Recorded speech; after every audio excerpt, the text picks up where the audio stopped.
Hello, everyone, and welcome to episode 20 of You're in Detention. I can't believe we've done 20 episodes, but this is the last one in series one. So, yeah, don't know how I'm feeling about that, but maybe get a bit of time back. But anyway, we've really enjoyed doing these, and we wanted to have a really big topic to talk about in our last episode.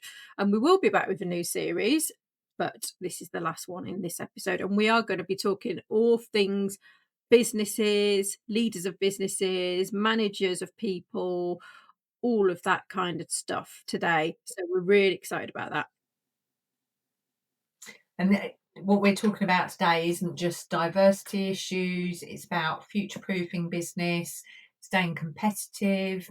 And also, what I want to say is make sure you stay tuned till the end because we've got a special announcement that you will not want to miss. Yeah, wonder what that is.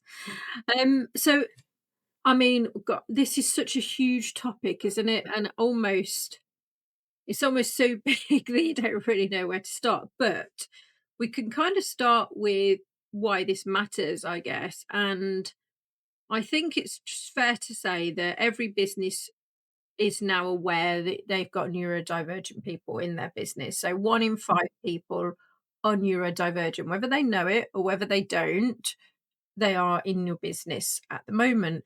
And I think most workplaces are still set up for neurotypical brains.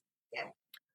But this is really important because if your business doesn't adapt, you are going to lose out on talent and performance and this innovation that neurodivergent people will bring into your business.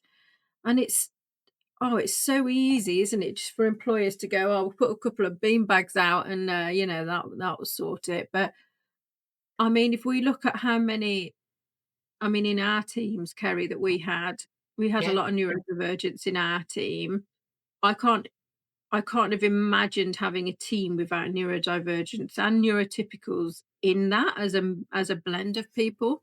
Yeah. Oh, I think it's all about like being neurodiverse. You need a really good balance across the board.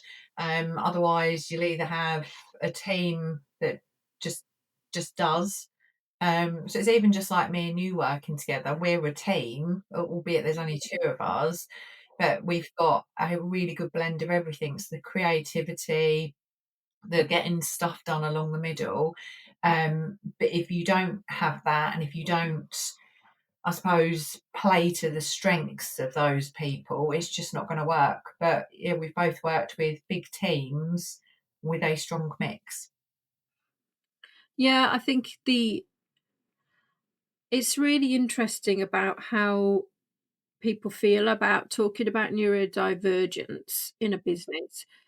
And we have talked about this across a couple of our episodes because I think one of the biggest challenges for businesses, I reckon if you asked a business how many people in your business are neurodivergent, whether that's diagnosed or not diagnosed, because let's face it, the diagnosis path is absolutely shot, isn't it? I mean, people are really struggling with that. Mhm. But take away whether you're diagnosed or whether you're not diagnosed, Yeah. are people comfortable to even talk to the business about being neurodivergent, or do they have this fear that they're going to get treated differently and they're going to be suddenly put into a performance plan, or they're going to be thought that they're not going to get any further in their career? I would say that pretty much most businesses will have that problem to solve because unless you give people the psychological safety to talk about it and also look at it from a strengths perspective, because let's face it, and we will cover it, we know the strengths that neurodivergence can bring into a business. We also know the strengths neurotypicals have in a business, but those strengths are the usually what businesses are playing to, and neurodivergence don't think the same like that. So, Yeah. how do you create the best environment? How do you make sure people are in the right roles?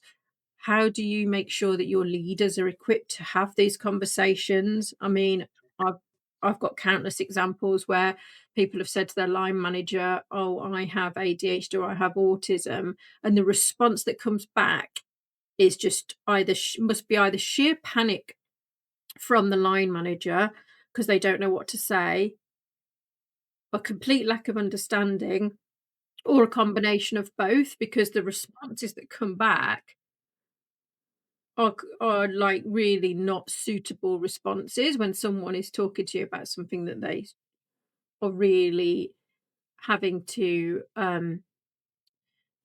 feel kind of safe enough to talk about.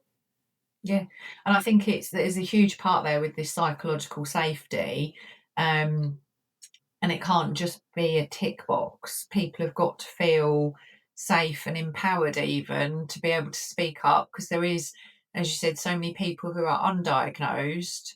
The waiting list is off the charts now. There is other routes, but they still take a good deal of time.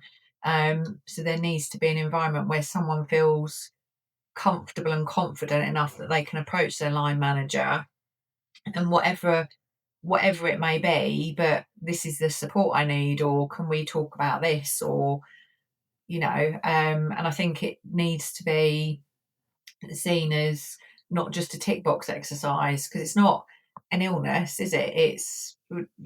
It's just working with people whose brains work in different ways, whether that's neurotypical, neurodivergent, um, but really looking at your whole team and being there for your whole team and not seeing it as a problem. Or I mean, Joe, the people that we've spoken to who are like, "No, I don't want to say anything," or I haven't told family, I haven't told friends, and so they're definitely not comfortable telling their employers.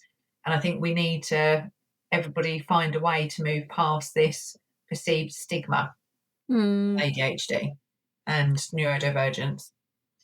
Yeah, it's a real tricky one, and I think the businesses are gonna it's gonna be one of the next things that businesses have to deal with. They have to face into it, and the worry is, like everything else, it becomes a tick box exercise within the company. And actually, this is an opportunity for growth within a company with their employees and with their clients as well. I mean, we're going to touch on probably later the Alton Towers gate with clients, but we've seen instances of tribunals where it's gone in the neurodivergence favour. And we'll talk a bit about that in a while as well. But there's businesses have an opportunity now. We think about it as being at a crossroads where you can either embrace this and look at it from a kind of a strengths point of view and actually how can I capitalize on this difference that neurodivergence bring into my business. And also they're going to be in your business at the minute, they are people in your business. So are they in the right roles? How do you know that? Because if you don't know where they are, then you don't know in the right roles. There'll be people in performance plans, they're in performance plans because they might be in the wrong roles and they might be fantastic as another role. And I'll give you a live example of that with me when I was younger. When I left school, I went into an admin role because that's what school said I would do, and that's no, there wasn't really many options. But here you are, go into an admin role, and I absolutely hated it, and it was so repetitive, and it was so boring, and there was no challenge in it. It was just mundane work, and my brain was just like, "Oh god," almost allergic. People say, "Have you got any allergies?" Yes, I have. I'm allergic to repetitive tasks, and that could be as simple as brushing my teeth every day. I'm like, "Oh god." So that's the conundrum because I was in the wrong role. I then got moved into a different role, and I've talked about this before, into the sales office where it was targets, it was urgent, it was interesting, it was challenging. You never knew, every day was different. And that kind of lit up my brain and it got my brain to like spring into action, and I felt very differently about the organization I worked with than I did when I was in a job doing repetitive tasks. So if you've got people in performance plans, it might be a conversation to say, okay, well, what are your strengths? Is this the job for you? Rather than, you know, um, just saying, okay, well, you're not very good at this job, and here's the reasons why you're not. Maybe that's a different conversation for people that are Yeah, underperforming in your business at the moment. 100%. Because I think sometimes the perception is because obviously there's a lot of masking as well. So you might have been, Joe, brilliant in your admin job Wasn't, but at yeah. the start.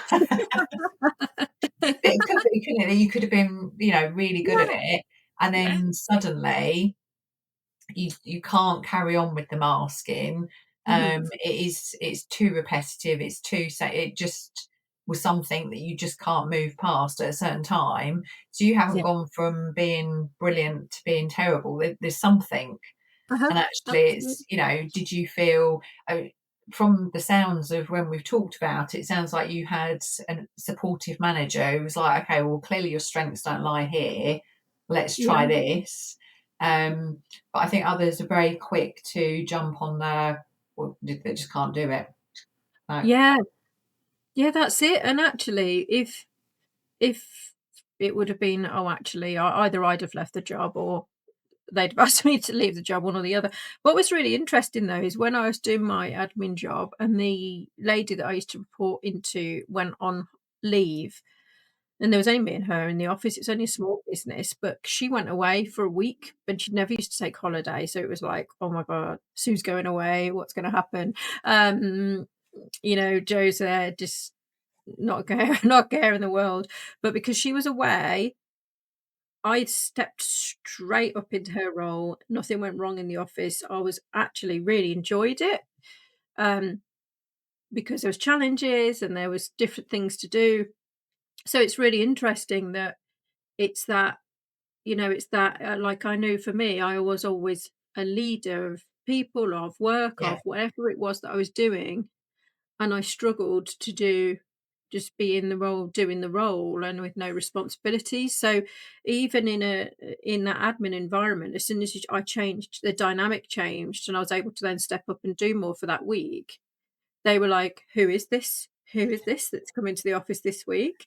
Um, but it just showed the difference between that. So I think yeah, for line managers, particularly if you're listening to this and you are struggling with where to go, because I think sometimes there are people that just are just not doing it because they don't want to. But there's not many of those. Not many people get up, get dressed, get out of the house, and come to work to not try and not to want to succeed. So if you're listening to this, then I know there's plenty of things that we do that support businesses, but try and flip that conversation into, okay, so what is it that you are good at? I mean, that's just an example, but there's plenty of opportunities for businesses to get this right and use it as a growth engine.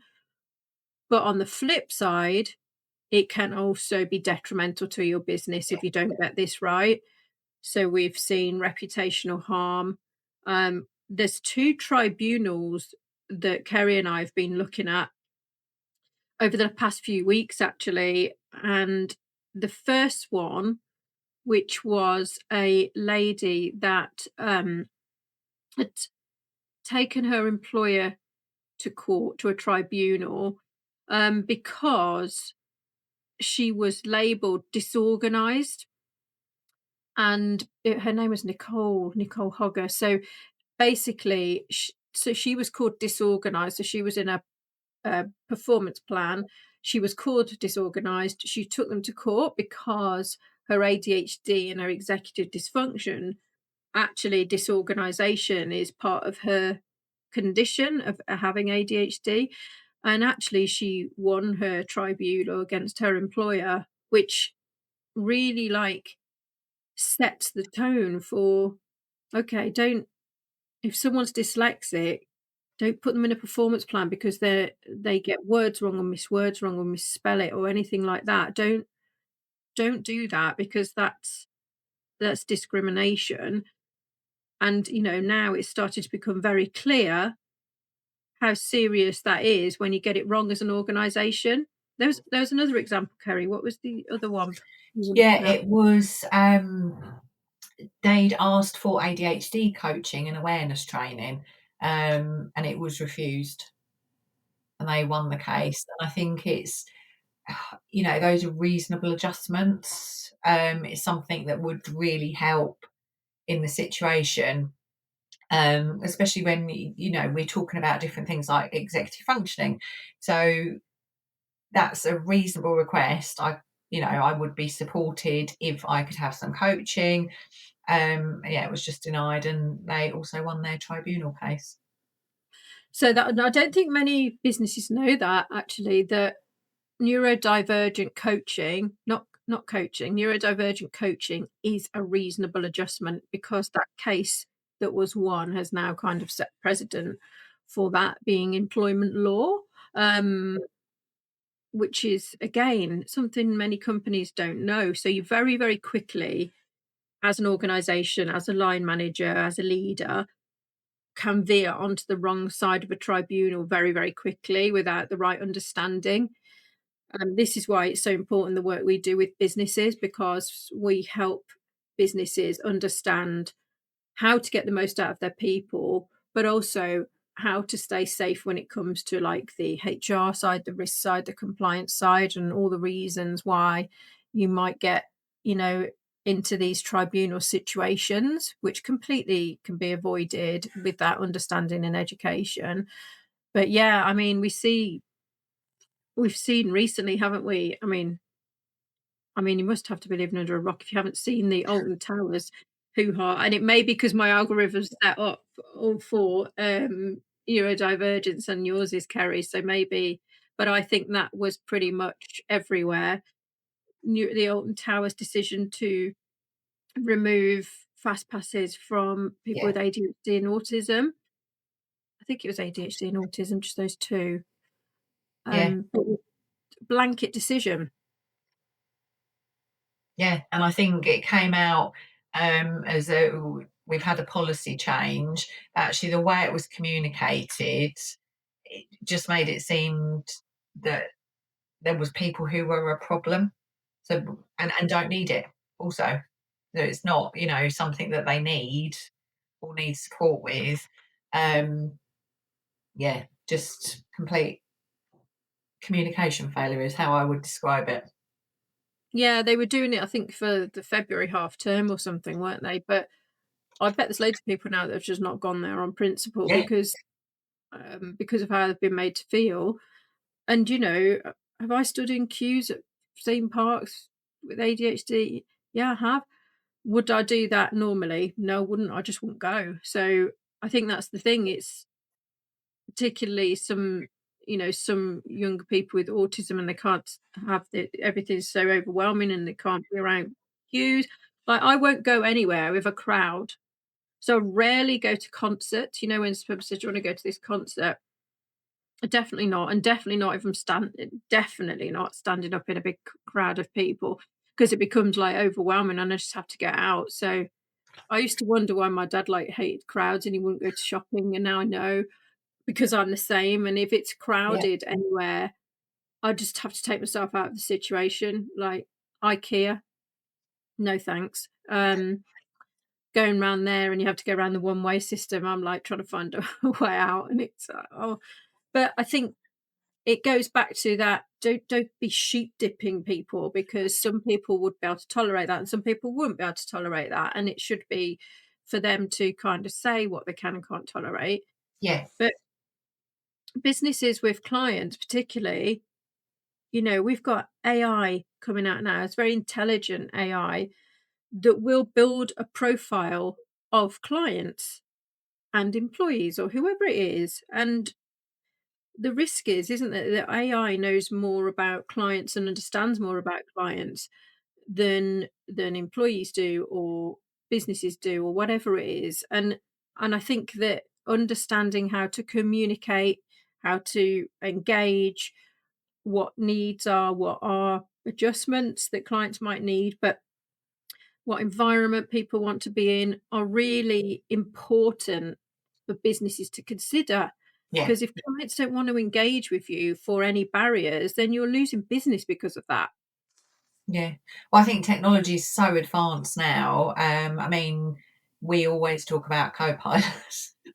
We do. Many conversations about this, but we both. work with it for different things, but we both have an entirely different relationship. But equally, we both find that it responds to us differently.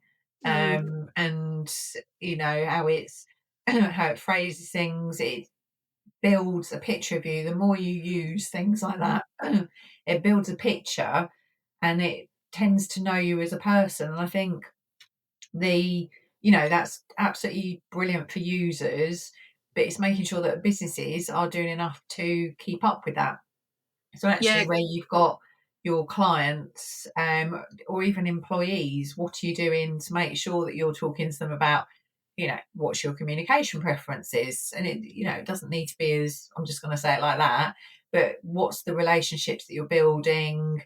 What's your understanding of that client? Or is it, well, I'm just going to go through a checklist with you, and that will be it, because that's not how you're going to build the long lasting relationships, or know how to deal with somebody in the best way for them. yeah, because it learns and it builds up Mm. that picture and then it remembers, Yeah, and because it asks the right questions a lot of the time, so a lot of the time, I didn't say all of the time, by the way, so, yeah. But we do see businesses that getting it right, we've seen some supermarkets with, like, quiet hours, yeah, um, I think there are businesses that are more attuned to this, and in which case they'll be able to neurodivergents will want to engage those businesses. But I think also it would be easy to say that, oh, well, 20% of the population are neurodivergent. So, well, there's 80% neurotypical. Well, it would be easy to say, well, we'll just deal with the neurotypical then in the relationship. So let's take myself and my husband.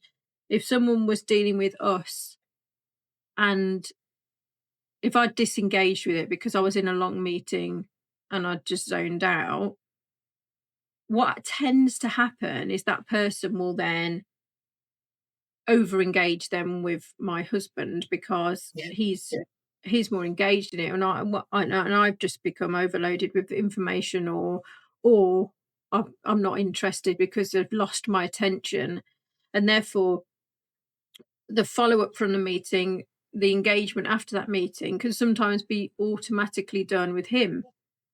Now I'm as much a decision maker in our house as he is. I might say more, but he would say more. He would say I am more. But like what happens then is I would completely disengage with that person and that business. I will not be open to their products because they haven't found a way to engage with me. Now, um, if this was something important like let's just say a mortgage as an example, um, that will make a difference as to what provider that we will engage with, yeah, and that depends on whether you get our business as a couple or not.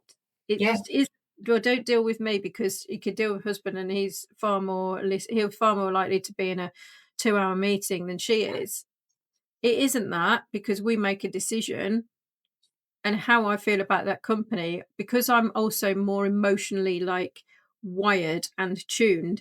If I don't like that company or I don't like something about it, I will not engage with it. And I'll be more passionate about the fact that I won't engage with it more than my husband would, because he's more like it's more of a transactional thing and it's business and it's this. But I have to feel like I want to deal with that company, and there's something in there that's engaging me. Does that make yeah, sense?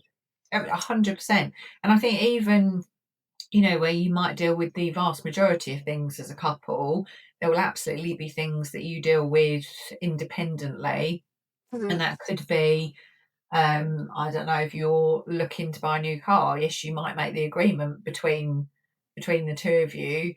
But actually, if it's going to be your car, you'd be the same as me. Well, actually, I want it from that dealership Yeah. because they listened to me. They Mhm. explained it as I told them I needed them to explain it, um, as opposed to the other one who bypassed you and talked around you.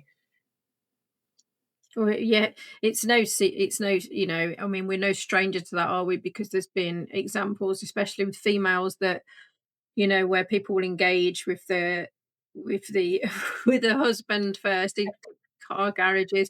Do you know what? I brought 3 cars from one dealer from a guy who worked there, and he was amazing with me. Like, he would exactly the same. He would talk to me actually more sometimes, but we just kind of clicked. So I always wanted to go there and buy cars from him. Like, I had no, and then when he had someone in coming to replace him because he got promoted, he got a different job, it was harder for me then to connect to that person because Yeah, they were different, like, and I just found it more difficult. But it wasn't that they were doing anything wrong. I just hadn't got that connection that I had, and it's really important in a business for employees to have that connection with the business and know that they can be them authentic selves. Because if you're coming in with a mask on, that's exhausting and you're going to burn out. Like, so yeah, so employees obviously making their clients want to deal with them more and be more engaged with them, and then the employers wanting to do a really good job for you because they'll run for a war for you. If you're engaged and feel part of the business and feel like adding value, you'll get far more out of people if they're happy to come to work. So I think you spend a lot more time at work than you do anywhere else, don't you? That's, let's face it. 100%. 100%. um And I think it's being made to feel that you belong, that you are welcomed, and that you're not a problem. yeah, absolutely. I mean, one of the other things I think that is a kind of byproduct of getting this right is the recruitment and attraction of talent into businesses, because we all know that recruitment processes are mostly set up for neurotypical engagement. So they can be very lengthy, they can be a surprise all the way through. I know Jane from the Brain Charity was talking about this when she was on one of our earlier podcasts, that there's no harm if you want to get the right person in explaining to people what recruitment process they're going to go through. There is no harm in giving people the questions that you're going to ask them, because it gives them that time to think, okay, right, what examples could I bring in here and use? Because I mean, I've done it before where I've delivered a major like project and then I've just moved on to the next thing, and I've just moved on. Like, I don't spend ages bragging about delivering things, or I know that I've done that. I know I've done a really good job and then move on. And so sometimes when someone asks me a question, and I've seen it with other neurodivergents, they give an example and I'm like, oh my god, there's like loads of other examples you could have used. And after the interview they were just like, oh god, I just completely, like, my brain just went completely blank. And that's really, really hard. So I think there's no downside in giving people competency questions and helping them understand. We've all seen the STAR method of answering them. Well, okay, so let me give you an example of that with me. So if I have ADHD and you say you want me to answer it in the method of a STAR, okay, so firstly, I've got to think of the example. I've got to remember that example. Then I've got to remember in what structure you want me to answer the questions. It's a lovely structure, don't get me wrong. So, oh, what's the situation? Right. Okay. What was the task? Yeah. Okay. So we go through it all, but I can guarantee all of that is just almost overload. And actually, I'll just, I'll just will want to talk about that.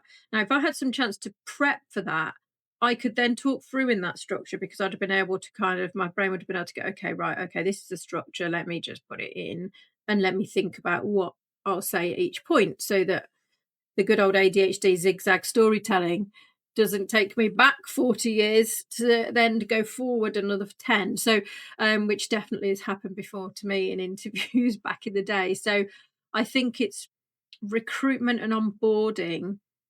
If you've got people that understand in your recruitment team how to engage with neurodivergent talent, you're going to know how to onboard them and how to look for talent. Whereas at the minute, I think businesses are now asking, are you neurodivergent? If so, why? What condition is it? And then, so for me, if I was filling in that, I'd think, okay, why are you asking that? Are you asking that because that's a good thing? Are you asking that because that's a bad thing? Are you asking what my neurodivergence is because you want, like, are you asking me that so that you can take me through a different recruitment process?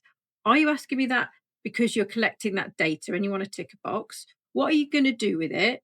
And businesses, I think they have been collecting that data, but now they don't know what to do with it.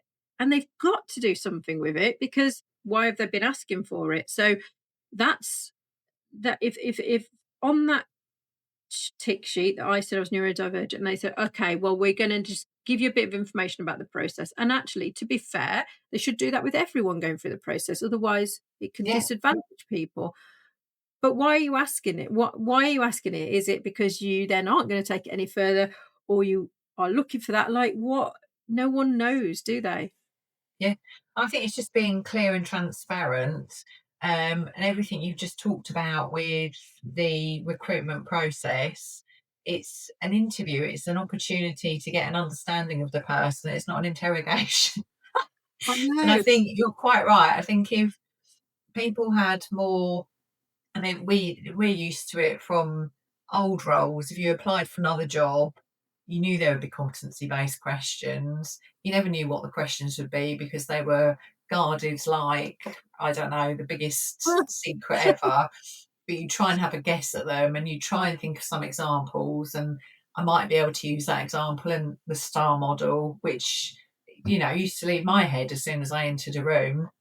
And I could talk around the houses about anything and bring in 10 different examples and think, oh, that's it, I've used all of them now in my first answer. But if it was more transparent process, so it's not about, having to do a pick a mix and I'm going to use this process for this person, this process for another. It's making the whole thing fairer and easier for everybody. And in fact, you'll probably get a lot more value from it because people will be able to really talk to you about past experience, what they've done, what they think. So they've had time to have a think about it rather than it Yeah. just reminds me of being sat in an interrogation room or something, which I haven't yet been. But give me an example of. You're like, oh, I hadn't thought of that one. Yeah, when I said remind you, Kerry, I assume you haven't been in an interrogation room, but but you're right. Like I had autistic members of my team, and I love fantastic assets to the team. But the recruitment process, let me give you an example. Recruitment process to go for a graduate scheme or an apprenticeship scheme, um, can have a video. You had to make a video and you had to present for 2 minutes, and you only had one shot at making that video.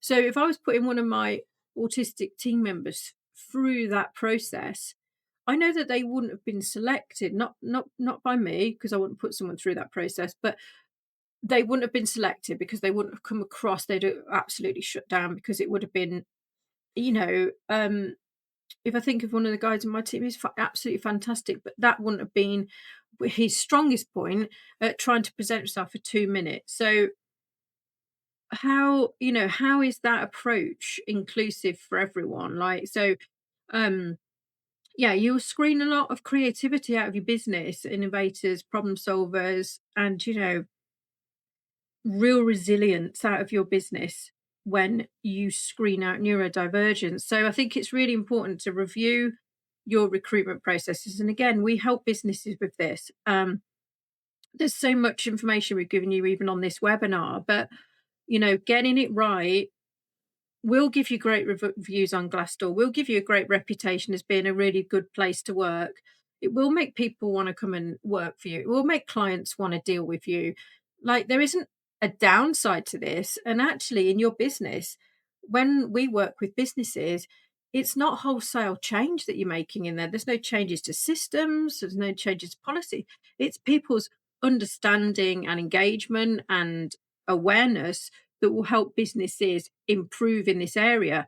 And that will increase growth and it will limit risk. And they're both areas. If your business doesn't want to increase growth and limit risk, I'd like to say, because that's what all businesses want to do. They want to progress and they want to do it well. Most businesses want to have good values and be inclusive. So I think, yeah, there's an awful lot to think about in here. So if you're a line manager watching this, if you're a leader watching this, if you're an employee of a business, or if you're a client of a business, all of this stuff will resonate with you, whether you're neurotypical or neurodivergent, because you'll be around neurodivergence a lot. Um, Kerry and I work together all the time. I'm aware of Kerry and what she's good at. Kerry's aware of me and what I'm good at. And then we kind of cover the rest of the bits between us. So I think that, yeah, businesses, if anyone needs help with any of this kind of stuff and you're listening to this, just this has got to be part of a strategy of a business. So, strategy for clients and strategy for employees. I've got significant experience in working in strategy, and you can't do this stuff piecemeal. You can't just run this event there, and run that event there and do some work with these clients and not all of them. It has to be board level strategy in your organization, because otherwise it's not going to have the impact that it could have.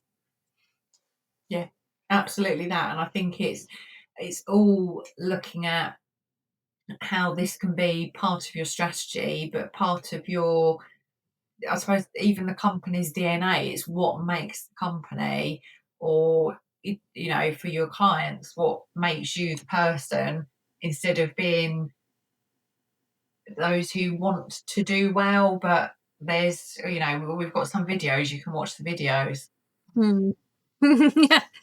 Because it's easy, it's not super expensive, it's not about new systems, it's not retraining everybody that's going to take weeks and months and years.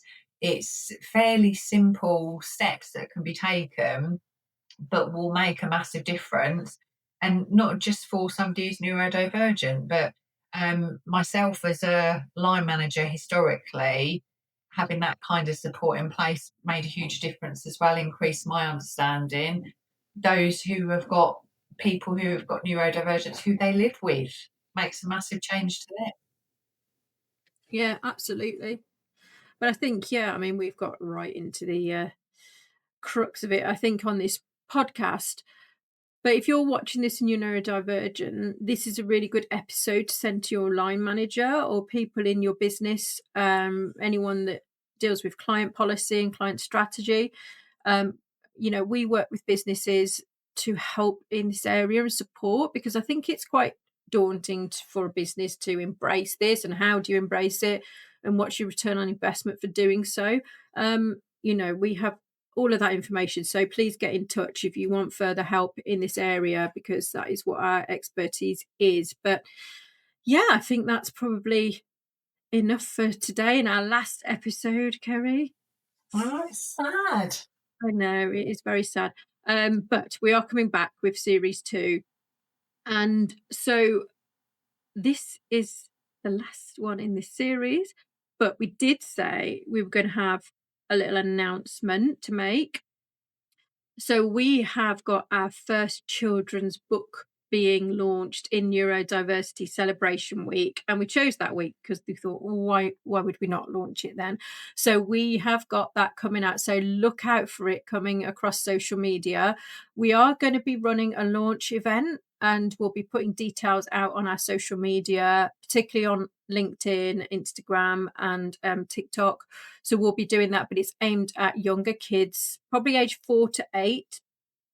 Younger kids would enjoy it as well, but feel free to register for that webinar and tell your friends about it as well and their children, because we're going to have competitions, we're going to be prizes, we're going to be giving away, and we are going to be reading the book for the first time, and we are really excited about that. So we've been working on this, I've been working on this for ages, but finally it is going to be published, so we're really excited, and it is the first one in a series of books. So look out for that coming. Neurodiversity Celebration Week starts on the 16th of March. I think, Kerry, I'm looking at you to nod at me there. We'll just check that, but I only talked about it yesterday. But yes, and so that's coming out, so please keep an eye out for that. And also, with this being the last episode, we just wanted to give a bit of thanks to our marketing agency, who are now rebranded at That's It Limited. So That's It Marketing. We're really, firstly, we're pleased about all of your rebranding and everything that's going on with your business. But Reese, Dylan, Claire, your support for us, obviously, on these podcasts has been fantastic from when we first did our first one, not knowing what we were doing. And now, we really, really enjoy doing them, and we will be doing more. So thank you guys for all of your help and support with our podcasts. But we will be looking forward to many other programs and announcements coming out over the next few weeks and months. So stay tuned and keep an eye on our YouTube channel, because there will be plenty of shorts coming out on there as well in the meantime before our second series drops. So if you've enjoyed this episode, please give us a thumbs up and subscribe to the channel. You have been watching You're in Detention, and we will see you again in series 2. Thank you.